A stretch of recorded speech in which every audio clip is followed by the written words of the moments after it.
Kita ke dunia olahraga, ada PSM Makassar yang resmi memperkenalkan Thomas Truca sebagai pelatih baru tim. Pria asal Republik Ceko tersebut dikontrak hingga akhir musim kompetisi Super League. Usai ditinggal Bernardo Tapares, PSM Makassar langsung mencari pelatih baru untuk mengarungi kompetisi Super League. Tak butuh waktu lama, tim Juku Eja akhirnya menunjuk Thomas Truca sebagai pelatih kepala. Pria asal Republik Ceko diperkenalkan pada 28 Oktober 2025.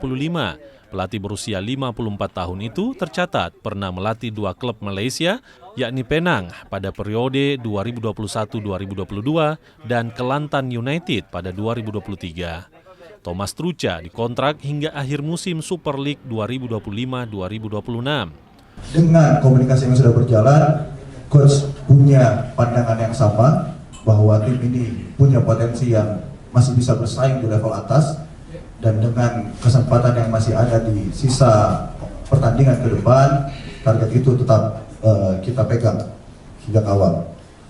Durasi kontrak sampai dengan akhir musim kompetisi. Kenapa mas? Kenapa short term? Yang tadi saya bilang bahwa kita berhati-hati mengambil keputusan karena memang tidak mudah memilih sesuatu di tengah masa transisi karena tim sudah terbentuk. Jadi kita tidak bisa tiba-tiba mengambil program jangka panjang sedangkan tim itu sudah ada sebelum coach Thomas masuk ke PSM. Jadi kita lihat targetnya sudah jelas, kita kasih kesempatan coach bekerja dan akan kita lihat hasilnya nanti.